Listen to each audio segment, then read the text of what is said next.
This is indeed a very happy day for me because I intend to read with you a poem by Langston Hughes. Langston Hughes, the poet, the activist, the novelist, the dramatist, the essayist, the columnist. Langston Hughes, the master of jazz poetry. Langston Hughes, the immortal star of the Harlem Renaissance. Langston Hughes, the eternal voice of the African American universe. I think I should correct myself slightly. What we shall read today is not just a poem of Langston Hughes, not just any poem of Langston Hughes, but the signature poem of Langston Hughes, the poem that is the quintessential poem of the Harlem Renaissance, the poem which continues to throb even today as the heart of the unfortunate human being, that is, the African American. We shall begin by scrutinizing the title of the poem. I think I should first of all walk you through the semantic significance of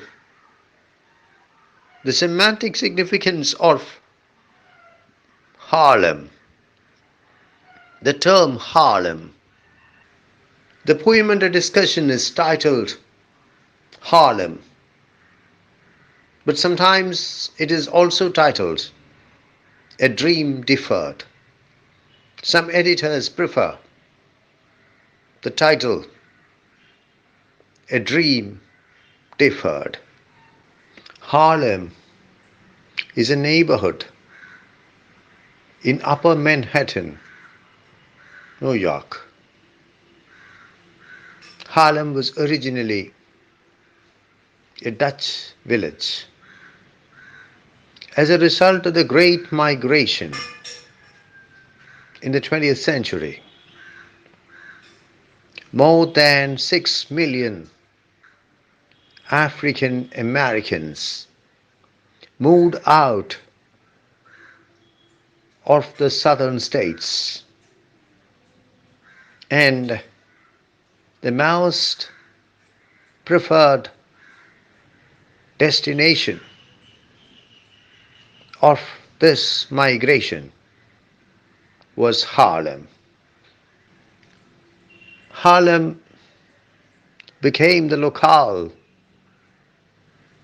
of the new Negro movement, the Harlem Renaissance, the literary, artistic, emotional, cultural outpouring, revival of the African American community. There are critics who believe that the Harlem Renaissance never ended and that it continues to be an inspiration a force to be reckoned with to this day. Harlem is a neighborhood in Upper Manhattan, New York, famous for being thickly populated by African Americans. It is something like 3 square miles, but it is very densely populated by African Americans. By titling this poem Harlem, the author of the poem makes it clear that this poem is what Harlem feels. It is the voice of Harlem. It is the voice of the African American community whose stronghold is Harlem, the neighborhood in Upper Manhattan, New York. I think we can attempt to expand the semantic significance of the title a little further and say that this poem is the voice of the black community of the world, because nowhere else do we find such a concentration of black population as in Harlem, not even in Africa. Because though there are blacks in Africa, large black populations in Africa, these populations are unable to match the density of Harlem. So this poem is the voice of the black consciousness of the world. I would like to observe that Harlem is a somewhat common boy's name. A boy can be called Harlem. This facilitates the further expansion of the semantic matrix of the title of the poem. We can say that this is not something which is experienced, which is felt by the African Americans alone, by the blacks alone, but by the entire humanity. In fact, when I read this poem for the first time, I was able to relate very much to it on an individual level. So, this poem is very much about the African Americans, the blacks, but it is also about humanity. It is interesting to note that the term Harlem is used in the Bible. And in the Bible, it means someone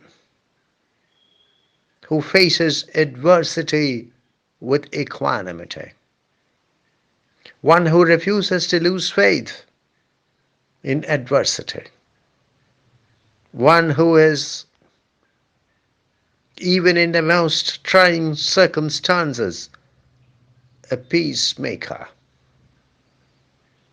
I think this semantic interpretation of the term Harlem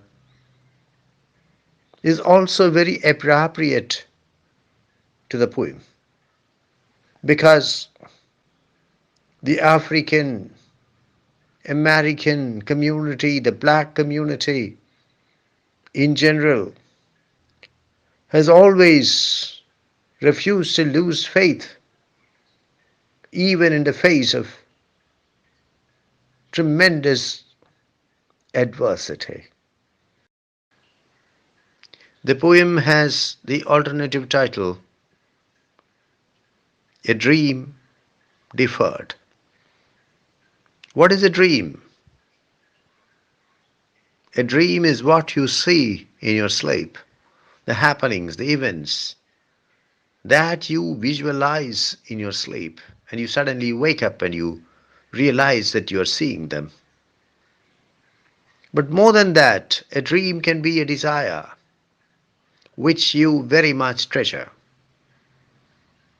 an ambition which you very much cherish, something you very much want to happen, something which is, in your perspective, perfect, a dream deferred. What is defer? To put off, to postpone. A dream which refuses to take place, but which is slated for a later date. All of us have dreams. That is why we say dream house, dream job, dream wife. I don't know whether there is something called a dream wife. Maybe it is there until you actually marry. Be that as it may, all of us have dreams. And many of us are not able to achieve, to attain, to actualize many of our dreams. This poem is about that. How we are compelled by circumstances to postpone the actualization, the realization of our dreams. A dream deferred. What happens when a very important dream refuses to become reality? What happens when circumstances compel us to postpone repeatedly the realization of our dream? A dream deferred. As I said, it is about the African American community. I'm reminded of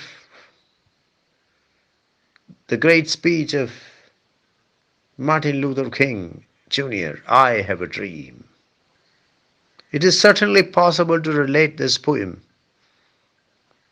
great poem, with that great speech. So, this poem is about the dream of the African American community, which is a dream of equality, which is a dream of opportunity. But certainly, it's a very complex dream, a dream which cannot be attained overnight. And there are repeated postponements of the dream. So, what happens when the dream is deferred? As I said, this poem is very much about the African American community, very much about the black community of the world, but it is also about individuals, because in life we are repeatedly forced, repeatedly compelled to postpone many of our important dreams. And sometimes it happens that the dream is never ever realized. What happens to a dream deferred? The piece begins with a question. So it is a beautiful question. A simply worded question, a question worded in very ordinary words that even a child, even a schoolboy can understand easily. What happens to a dream deferred? That's the question. All of us have dreams, and many of us are unable to realize our cherished dreams, at least many of our cherished dreams. What happens when we are compelled by circumstances to postpone the realization, the actualization of a dream by beginning the piece with a question?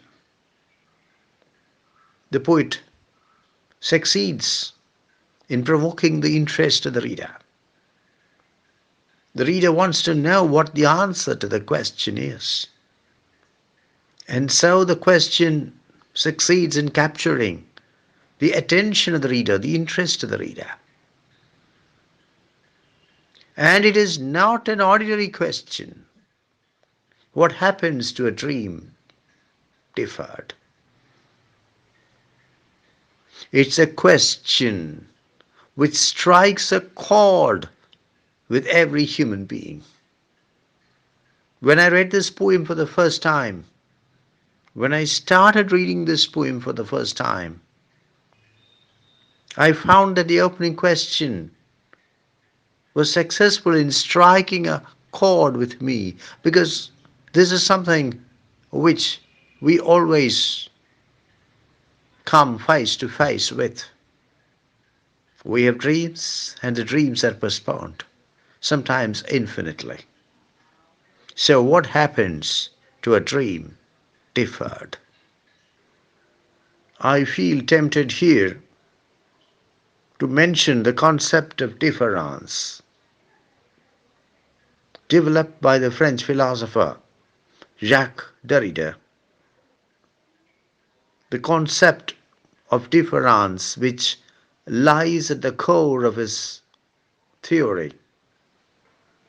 It is sometimes said that if you cannot understand difference, you cannot understand Derrida, but it is doubtful whether Derrida himself understood the concept of difference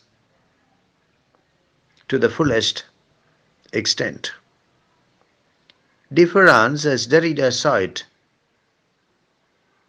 involves two very different levels of meaning.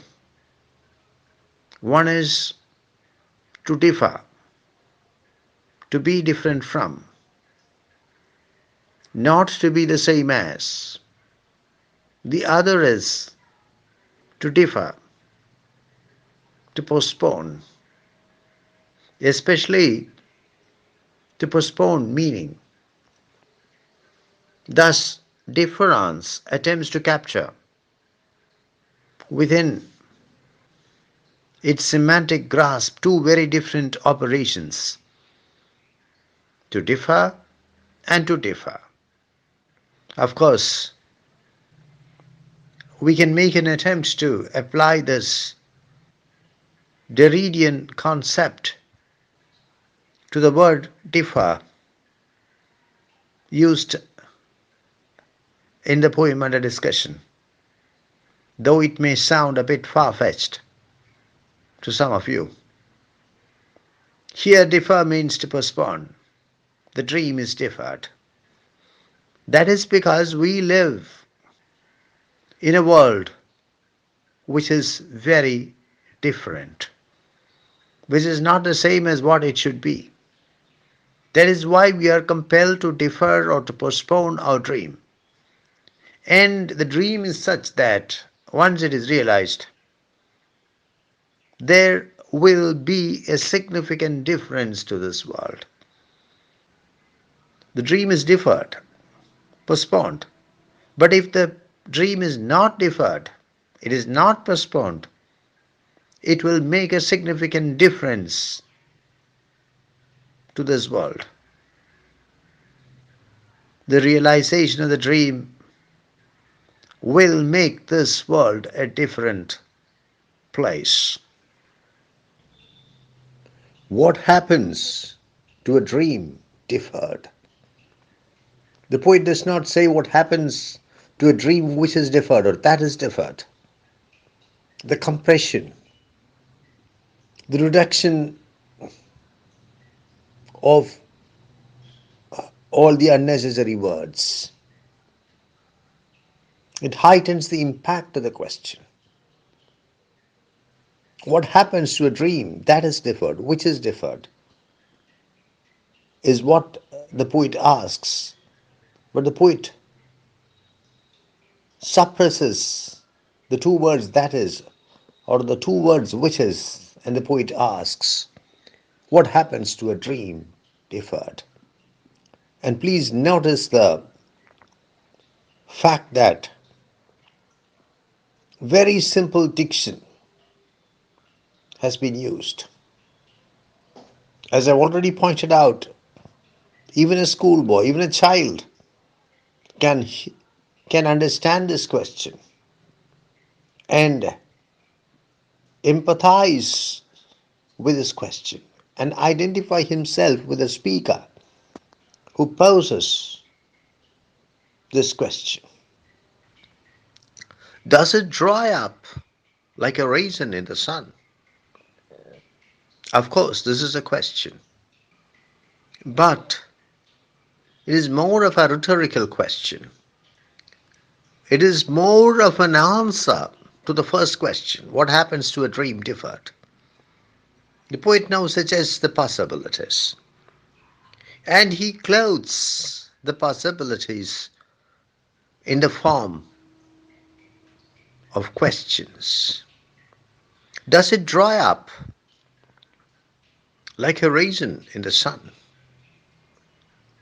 A raisin is a black grape which is dried, usually in the sun and nowadays through artificial means.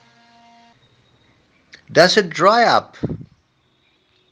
To dry up means to lose its moisture content, to become more hard as a result of losing its moisture content. Does it dry up like a raisin in the sun? You must remember that the grape is a very delicious fruit, but it is not a fruit which can be preserved in its natural state for a long time. On the other hand, a raisin has a longer shelf life. It is harder than a fresh black grape, but it is almost as delicious as a fresh black grape. The poet seems to suggest that the dream which is not actualized, which is not realized, does not lose its flavor, does not lose its taste, does not lose its deliciousness. On the other hand, it acquires a hardness, a dryness, and certainly a longer shelf life. So this is the first option to the dream which is postponed. It takes a new shape. And the new shape is something which can be related to the old shape, relatable, which is relatable to the old shape, which carries within itself some of the features, some of the flavor, some of the taste, some of the deliciousness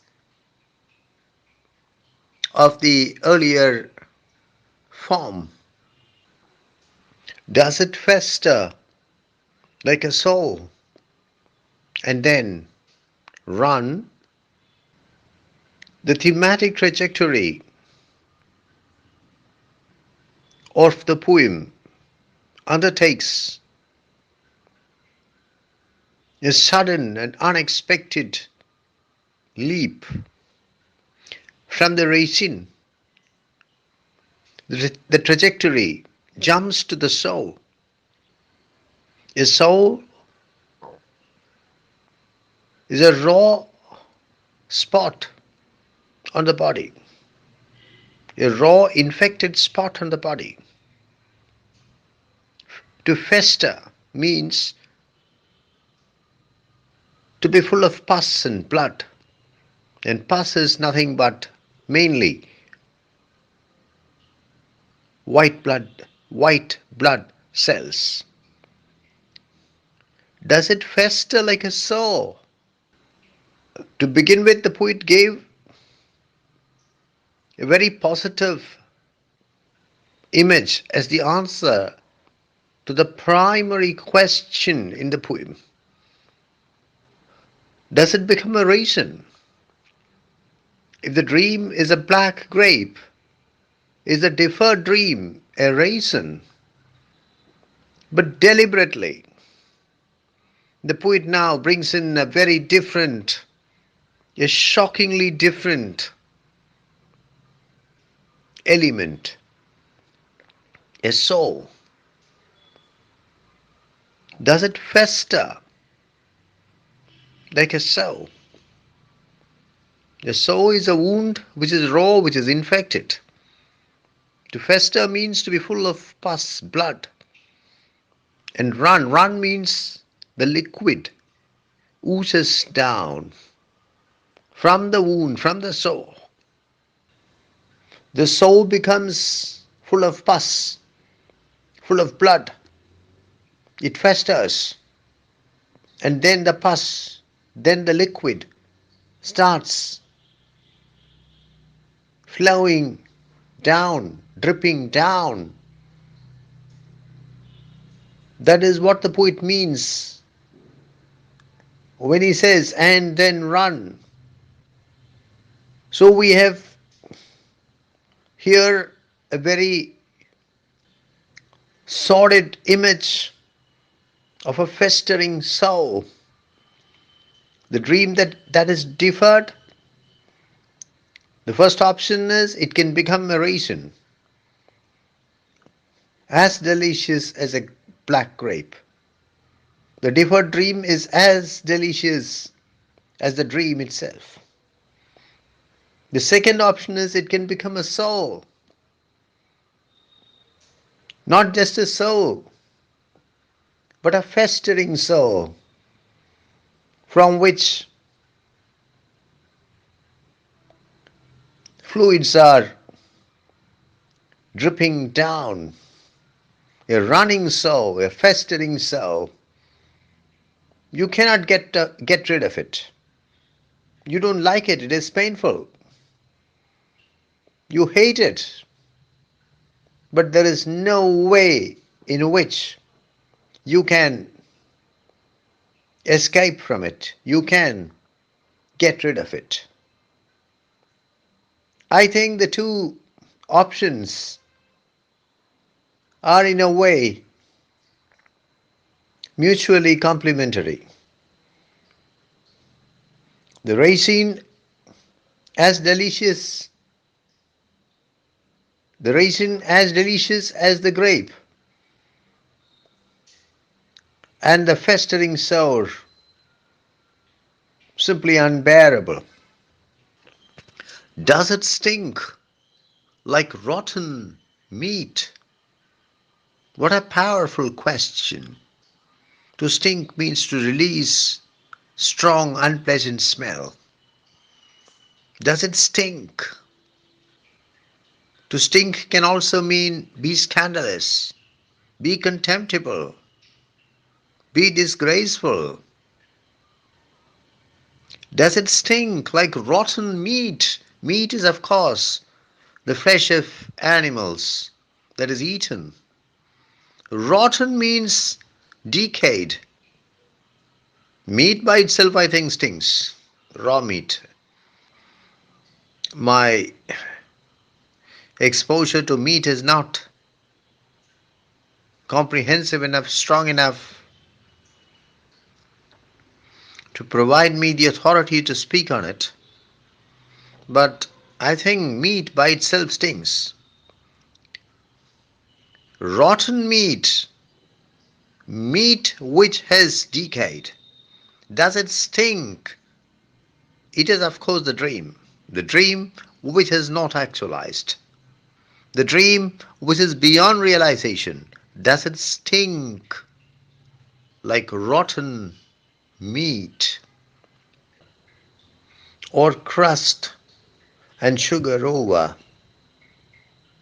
like a syrupy sweet? Crust is the relatively more tough part of anything, the crust of the earth. It's usually the outer part, the crust of a loaf of bread. Here it's used as a verb. Does it becomes hardened? Does it become more tough? And does it become more sweet? Does it sugar over like a syrupy sweet? A sweet is any sweet food, any sweet food item. It may be a pudding or it may be a toffee. Syrup is what you get when you dissolve sugar in water. Syrup is a liquid which is remarkable for its sweetness. Perhaps not merely its sweetness, its consistent sweetness.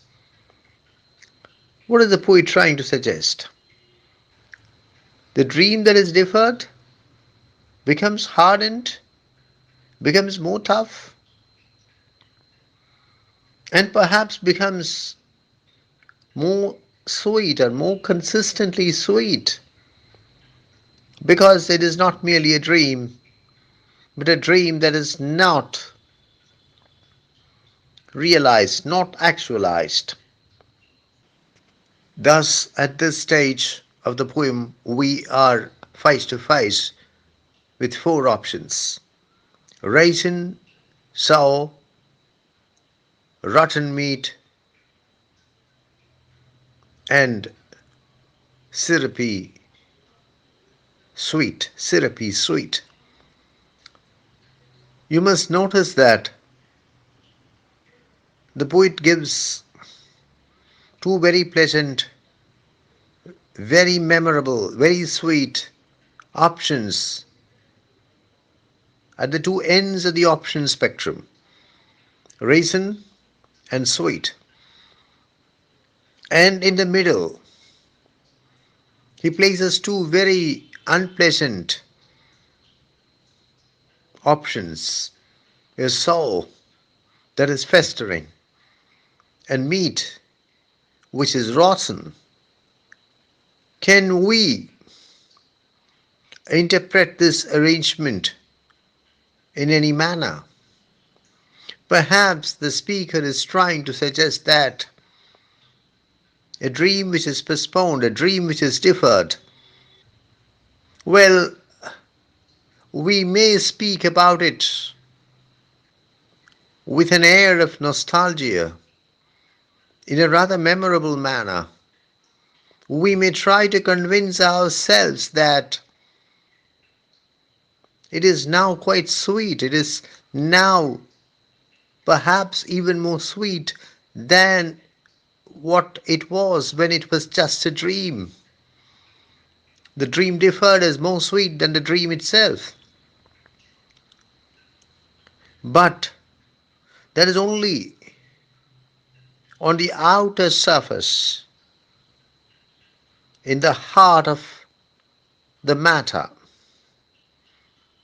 It is very unpleasant. It is very painful. It is rotten. It stings. So, a dream deferred on the basis of the options that we have come across so far is something very painful, unpleasant, but which is often wrapped in sweetness, covered in sweetness. Maybe it just sags like a heavy load. The poet deliberately provides additional space on either side of these two lines, before these two lines and after these two lines, as if he wants to make it clear that these two lines form a unit by themselves, or a stanza by themselves. Maybe it just sags. To sag means to sink, to subside, to bulge downwards, especially due to pressure, and especially due to the inability to withstand pressure like a heavy load. I think this is an option with greater verisimilitude than all the options before it. Heavy load means heavy burden. Maybe it just sags, it sinks, it bulges downwards because the weight is too much. The pressure of the load is too much. It is too much of a burden. The poet wants to give this option greater prominence than all the options before it. And that is why he positions these two lines between additional spaces. The answers that we met with in the first part of the poem are much less convincing, much less forceful, much less appropriate than the present answer, than the present option. This is what really happens. The burden becomes too much, the load becomes too much, and it just sags. It just sinks, it just moves down, bulges down, subsides. Now we come to the most important option, the most important answer, which is presented in just one line, but that line is positioned at the very end of the poem, with space before it, with additional space before it. And the poet has taken care to italicize the line, to present the line in italics. Or does it explode? To explode means to burst, to break into pieces, to shatter violently. Or does it explode? I would say that if you analyze the trajectory, the thematic trajectory of the poem carefully, you will find that there is a steady rising movement experienced by the trajectory. And the very last words of the poem, the very last line of the poem, presented as a separate stanza, presented in italics, is a sort of climax, sort of crescendo. Or does it explode? The poet seems to suggest that this is the real answer. We have been coming across answers, coming across options which seemed appropriate, which seemed convincing. But now we have arrived at the real answer. Or does it explode? I feel tempted to relate the closure of the poem with the BLM, the Black Lives Matter movement, which is a highly decentralized movement which gives expression to the frustration, the suffocation, the humiliation of the black people, a movement which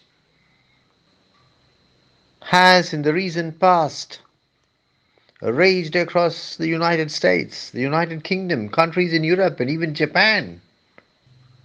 It is precisely because the dream of equality, the dream of opportunity, the dream of prosperity, cherished in the hearts of the black people, came to be deferred infinitely, that the BLM, the Black Lives Matter movement, took shape. The very fact that the poet has titled the poem Harlem indicates that, unequivocally indicates that this poem is about the African American community.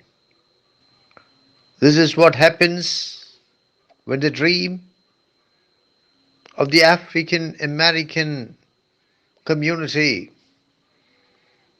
comes to be deferred again and again, infinitely. But as I said, this is a poem which can be interpreted on more levels than one. And we can say that this poem is about the black people, wherever they are. For it is not merely in the United States that the dream of the black man, the black woman, has come to be deferred. Thirdly, I think we can say that this poem is about humanity itself. Because as I said, the dreams of humanity, many of the important dreams of humanity are yet to be realized. So this poem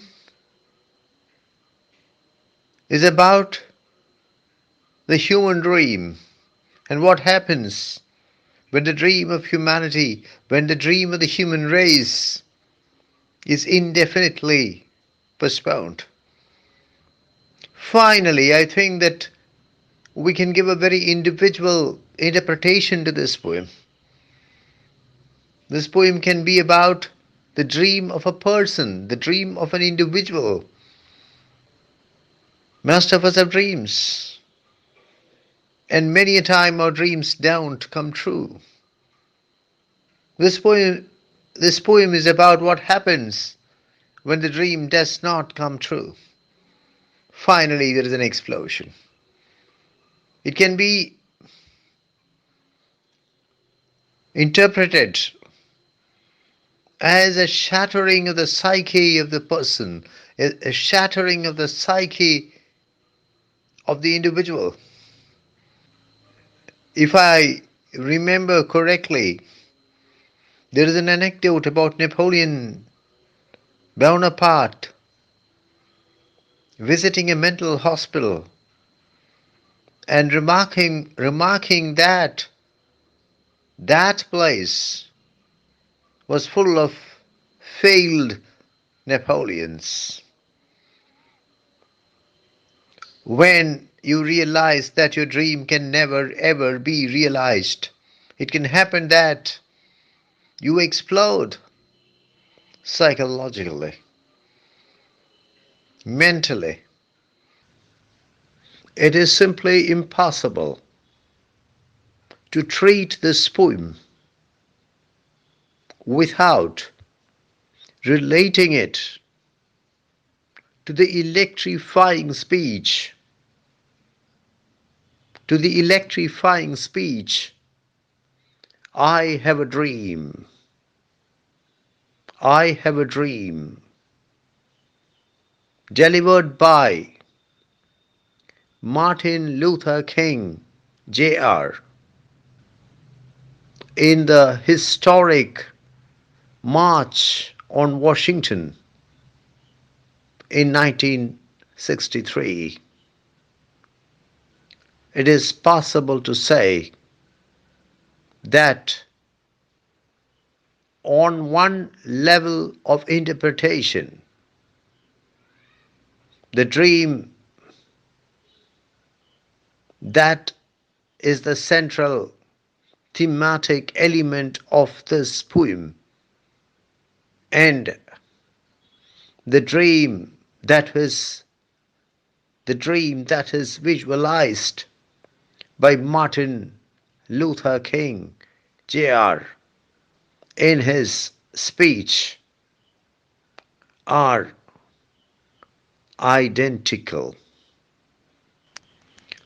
The last part of the poem, especially the last line of the poem, the last word of the last line of the poem, requires some critical attention.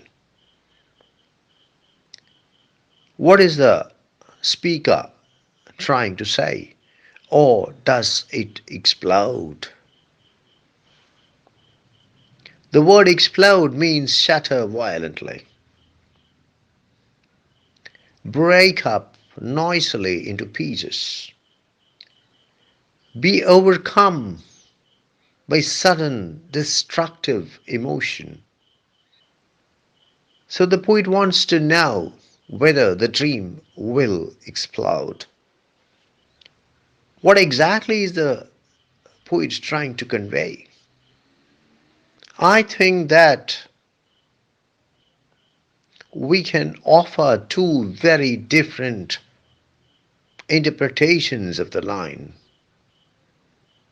The first interpretation is that the dream is realized with great difficulty. The second interpretation is that the dream is not realized, the dream comes to an end. Whatever be the ultimate result, either the dream is realized or the dream is not realized, there is violence. That is what the word explode conveys. Either the dream is realized through violence, or the dream is not realized and there is violence. The question remains, where is this violence located? I think again there are two interpretations. The violence can be in the dreamer himself, or the violence can be outside the dreamer. Wherever it be, there is bound to be violence. Whether the dream is realized or the dream is not realized, it is an explosion. I wonder whether the poet is having situations such as the BLM movement in mind, the Black Lives Matter movement in mind. The BLM movement has succeeded in achieving some limited goals. It also has failed to attain some of its goals. Whatever it be, there has always been violence. So, the poet seems to visualize a situation in which success or failure, whatever be the option, is accompanied by violence. I would like to carry out a scrutiny of the stylistic aspects of the poem, but before I do that, I would like to remark that the present poem is a fine example of jazz poetry. Jazz poetry is poetry which is inspired by and influenced by jazz. And jazz is the type of music developed by African Americans in the early 20th century, maybe the late 19th century and the early 20th century in Louisiana. And of course, that is what is known as traditional jazz. Over the years, over the decades, jazz spread all across the United States, and not just all across the United States, to many of the regions of the world. Jazz music is remarkable for its strong rhythms, for its use of repetitive techniques, for its use of improvisation, for its forceful yet conversational tone. And these are all features which were inherited by jazz poetry from jazz. And these are all features which are clearly visible in the present poem. Jazz poetry can be seen as an attempt to empower the African American community, as an attempt to give a voice to the African American community. And that this is an attempt to do so is very clear from the title of the poem, Harlem. As I said, as I should have said, it is an additive title. It's a title which is added to the body of the poem. Titles can be additive, titles can be emphasive. An emphasive title does not add anything new to the body of the poem. Instead, it selects an element in the body of the poem and tries to emphasize that element. An additive title, on the other hand, adds something new to the body of the poem, and the poem would be a very different poem if the title is removed. In the present case, the poem has an additive title, Harlem, which adds to the body of the poem the semantic significance created by the body of the poem, and which brings the poem very close to jazz music by giving the poem an African American identity, I've already said that Harlem, the suburb of Manhattan, the suburb of New York, is densely populated with African Americans. In fact, there is no place, to my knowledge, in the world so thickly populated with black people. And the title powerfully succeeds in providing an African American identity, a black identity to the poem. The diction is simple. Everyday words are used.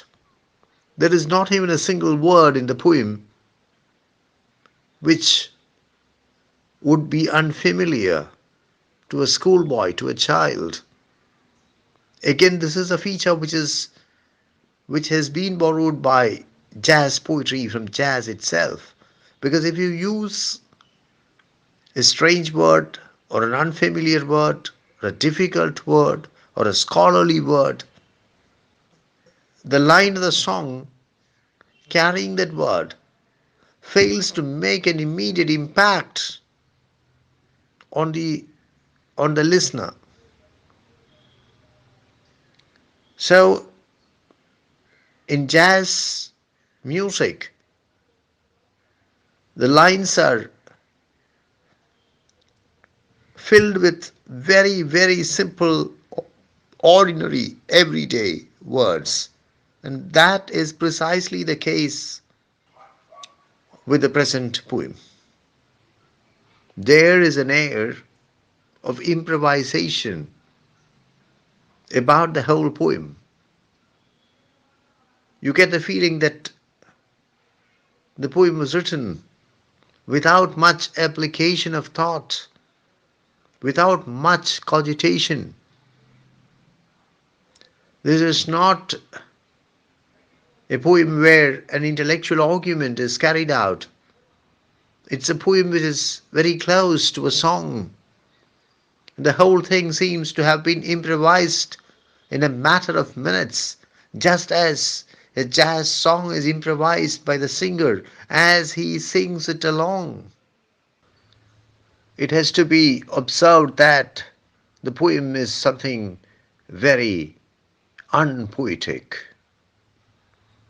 The rhythms are forceful and somewhat prose-like. This is not poetry which attempts to look like poetry, which attempts to flaunt the stylistic features of poetry. This is poetry which comes from the heart, which is improvised, which is very unpoetic, which is very unliterary. A poetry which is very close to music, not classical music, but folk music, street music. And the poet deliberately gives it forceful rhythms, prose-like beats, conversational tempo. I think I would be justified if I say that the most important punctuation mark in the poem is the question mark. I think I have been able to count 4, 5, 6 question marks in the poem. The question marks play a very crucial role in the semantic identity of the poem. The poet makes it clear by this excessive use of question marks that he is not making categorical statements, that he is not proclaiming infallible truths. He's only suggesting options. He's only posing questions. He's only wondering. He's only asking. Please remember that the poem begins with a question. What happens to a dream deferred? It also ends with a question. Or does it explode? So the entire poem is wrapped in question marks, giving it a very special semantic identity, a semantic identity which cannot be easily compared with most other poems, even in African American literature. The most important figure of speech used in the poem is, of course, the simile. The poem makes use of five similes. The similes are the strength of the poem, not just the strength, the heart of the poem. I think if we say that the similes are the poem, it would only be the exaggeration of a vital truth. And look at the similes. Raisin in the sun, fester like a soul, stink like rotten meat, sugar over like a syrupy sweet, sag like a heavy load. Very homely similes. Similes borrowed from everyday life, even everyday lower class life, or at least lower middle class life.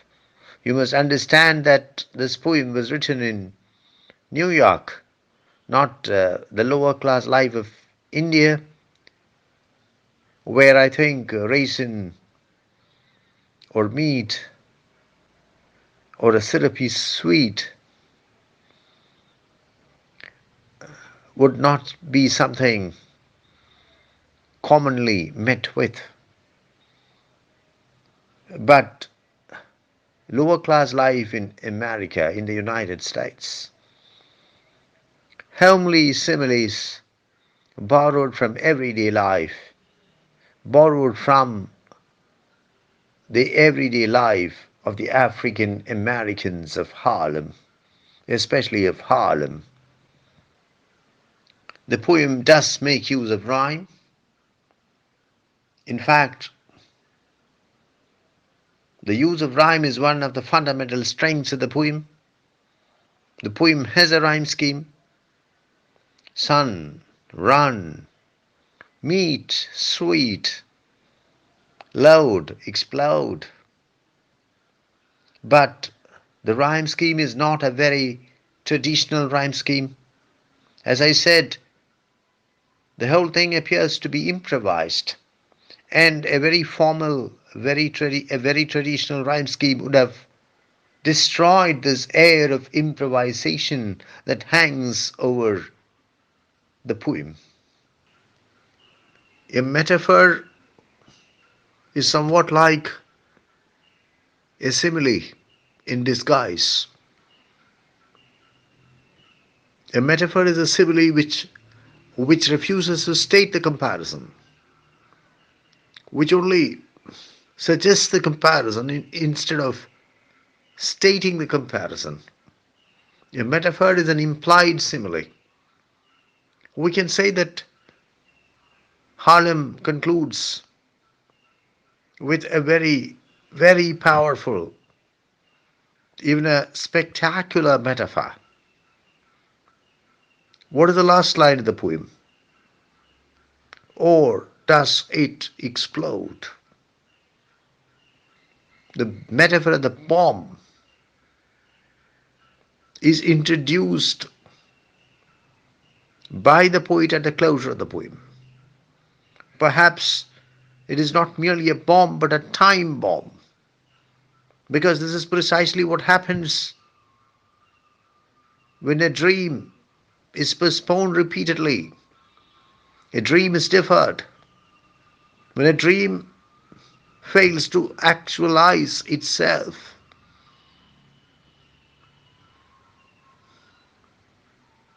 the society which refuses the actualization of the dreams of a significant section of itself sits on a time bomb, and the time bomb will inevitably explode at some point. The poem makes excellent use of anaphora or repetition. Certain words, certain structures are repeated, and this is a feature which, as I've already suggested, jazz poetry borrows from jazz itself. For example, the words does it, dry up, does it stink, does it explode, or the word like. You can keep on counting the number of times the word like appears in this small poem. Thus, the poem makes effective use of the figure of speech called anaphora or repetition. The poem utilizes both alliteration and assonance. Alliteration is the repetition of consonant sounds. An example of this is raisin in the sun, the repetition of the N sound. Assonance is the repetition of the vowel sound, of a vowel sound. A good example of this is O fester like a soul, O fester like a soul. The O sound is repeated here. The imagery of the poem is striking. Though it is drawn from everyday life, especially the everyday life of the African Americans of the lower classes, it is extremely powerful, and it appeals to the different senses, the sense of taste as in syrupy sweet, the sense of smell as in stings like rotten meat. The poem makes brilliant use of enjambment. In enjambment, the sense as well as the sound forcibly leaps over a line ending and fall into the next line. We expect a pause at the end of a line, a pause at the end of a stanza. But in enjambment, there is no pause. Instead, the meaning as well as the sound overflow into the next line or into the next stanza. Look at the penultimate line of the poem and also the third last line of the poem. Maybe it just sags like a heavy load. There is no pause at the end of the third last line. In fact, with great force, the sense as well as the sound moves across the line ending of the third last line into the penultimate line. Indeed, a brilliant use of enchantment. I have already said that the most important punctuation used in the poem is the question mark. There is question after question after question in the poem. I should have said, but I failed to say, then, I say it now, that the poem makes use of not just questions but rhetorical questions. A rhetorical question is actually a statement which is posed as a question in order to generate an impact. The poem makes brilliant use of rhetorical questions. The question format is used in order to make the point clear, not in order to elicit an answer. Or just look at the last line of the poem. Or does it explode? It is not that the poet does not know the answer and he wants the answer to be supplied by the listener or by the reader. He is very sure that matters will come to a head and there will be an explosion. But he couches the idea in the form of a question, of a rhetorical question. Let us try to identify the major thematic elements in the poem. Dreams, of course, goals, aspirations, desires, fulfillment, failure, this the psychological cost of failure, the African American community, the plight of the African American community, disadvantage, social and economic backwardness, historical baggage, the so-called American dream, and how that dream is not open to the black people, oppression, inequality, exploitation. What happens to a society where these are carried out? The ultimate price of inequality,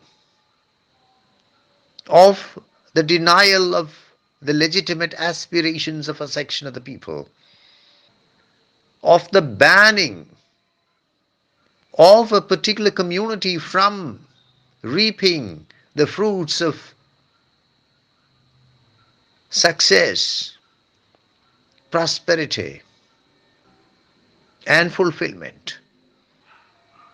And finally, perhaps also revolution. That is what the poem hints at the very closure. If the situation is not corrected, there will be explosion, there will be revolution. I would like to wrap up the discussion by putting forward a claim. Usually, I don't like to make categorical statements, but today I shall make a categorical statement.